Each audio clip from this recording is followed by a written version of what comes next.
Hey, welcome to the 1 year point or the long-term update. I've been getting questions about how is this platform? How is the Vortech kit working? How is Perrin's tune? How are the brakes? Everything. So I wanted to just take this time to kind of give you an update and a track update of how things are going.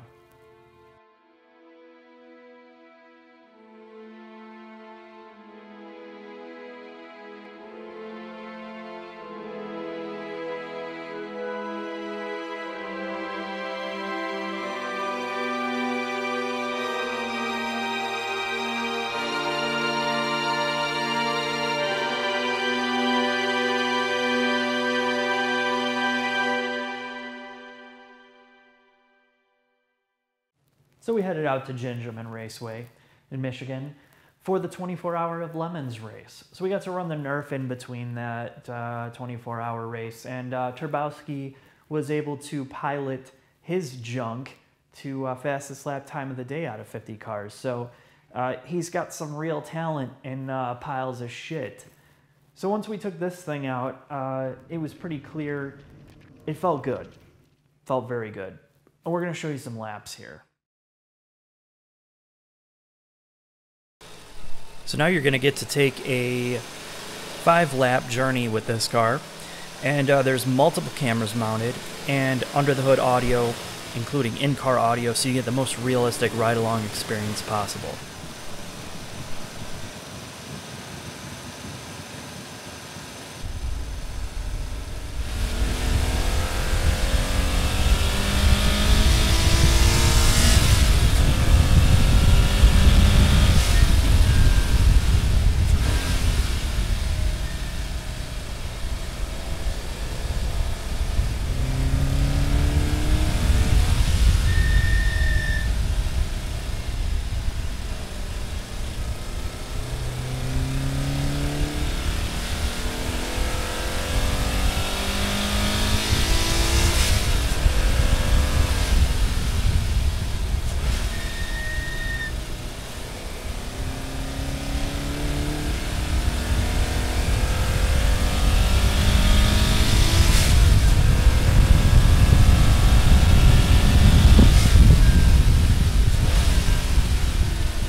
So the Ohlins dampers, this is the first time we've run the kit on the track.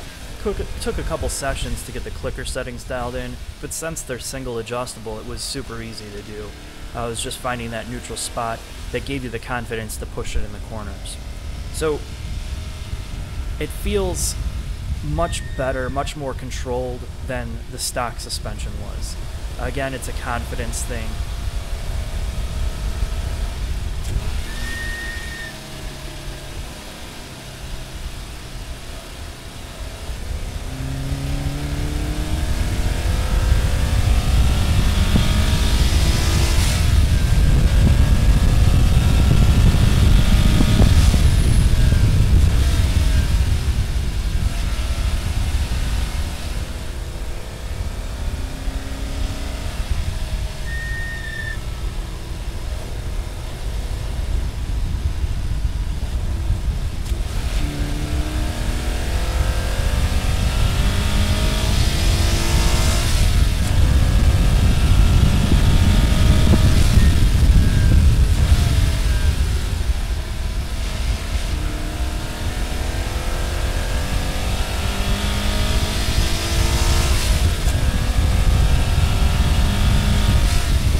This is not a track car.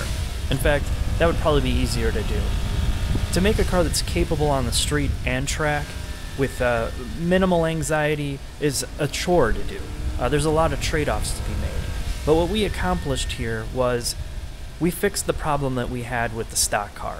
That cat and mouse game on the track of just getting walked past on the straights, trying to catch up in the corners, and just never really getting anywhere. Now we can drive comfortably 85 to 90% of the limits, keep pace on the straights, move past the other cars on the corners, and just, focus on our driving. And the best part is there's still a lot of overhead left. We can push harder. The setup allows us to go faster and harder if we choose to do that. But again, this is not a hardened track car, and we like the streetability of it.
So we took a car that was absolutely frustrating in stock form on the track. It did not reward good driving. You make up ground in the corners and lose it in the straights to every car except the Miata.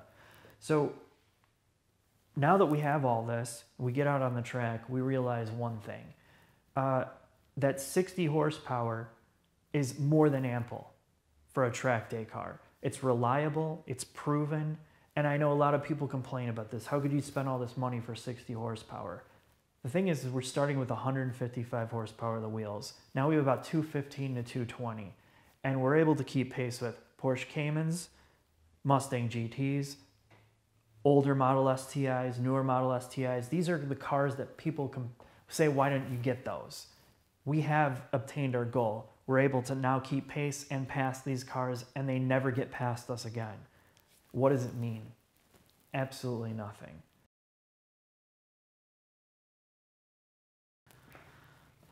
Before we get on those long-term updates, it's long overdue to answer the most fundamental question I keep getting about this build is why we would spend all this time and money on a car that we refer to as a Nerf sports car or a pile of junk. Why not just get a real sports car to begin with? And that's a really valid question. And the cars that are always brought up are cars like the STI, the Cayman, the 3 Series, a Vet, Mustang, 370Z, or even a Genesis Coupe. Cars that have trims or more power options right out of the gate. I didn't want those cars.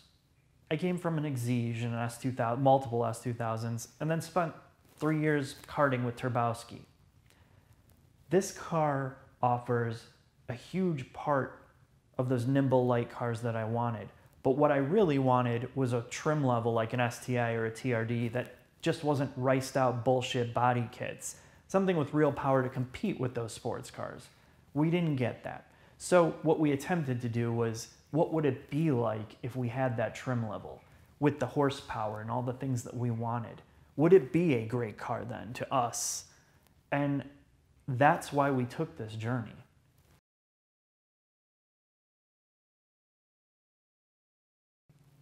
Turbowski asked me why I would put all the fuck-ups that we had in the videos, right? And, there's comments how we're fucking idiots and all that. And the truth is, I wanted to show the reality of doing this. Whether you modify this car or any car, but specifically this car, every single modification we've made here has fine print. We consider ourselves pretty intelligent guys. but we managed to screw simple things up. Like last weekend for our first episode of the 3rd season, we had instructions from Radium to install that catch can on the S2000. Simple is the best instructions ever. What happened? We mounted the fucking can upside down. I don't know how, don't know why, but we just didn't pay attention enough. And that's, when you're getting into this level of complication with installing stuff, you're always going to have that potential of mistakes. Let's start with the brakes. These AP Racing brakes from Essex are amazing on that track. The pedal feel is so solid. Turbowski says it's too much of an on and off switch for him. He can't modulate them, but I don't have a problem with it. The issue with them, you can't run them in the winter. This is more of a track brake kit, right? We all run it on the street, but it's designed for the track. Salt will destroy these calipers. There's no dust boots on them. Once the salt gets in there, it corrodes it away, and then you could lose, your brakes completely. So either you take it off in the winter, or you have to have it rebuilt. Cold temperatures also come into effect with the brake pads. Consumables are really cheap here, but I found that I have a really hard time bedding these brakes and keeping that transfer layer there. That transfer layer wears off very quickly because they never get any heat in here on daily driving. The next thing to talk about is the oil cooler. And the oil cooler is a pain in the ass because in the winter, again, it overcools the oil. And it's not so much the temperature that it takes to get to, which I couldn't get it above 165 degrees. It's more the time it takes to go from 32 degrees to even 110 degrees is so long compared to without it.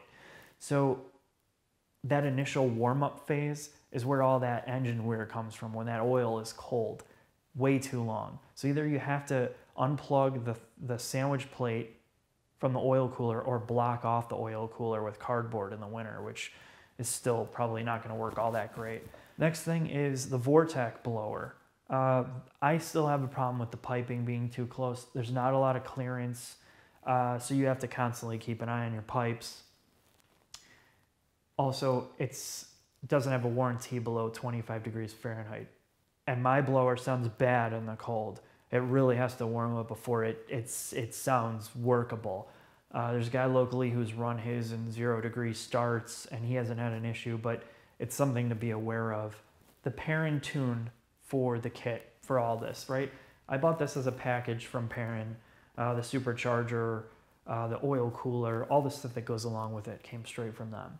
And they have gone out of their way to help me out a lot with a lot of bitching about a lot of stuff. I've been a nightmare customer for them, and I know. And they've always, Jeff's always made modifications to the tune when I requested it. Even the VVT tuning that I requested him to dial back to stock from the aggressive variable valve timing, which I had a video about that. He spent a lot of time tuning the VVT for performance purposes, and I told him to completely cut it out because I didn't like the noise, the aggressive noise that it was making. And I know that's kind of crazy, but they did it. Point was, they did it, and they did it because I was a customer. On the track, the tune has proved extremely stable. I don't have any problems with drivability. On the street, there are some issues, and the issues just stem from the fact that it's an e-tune. You can't tune all the bugs out of it remotely.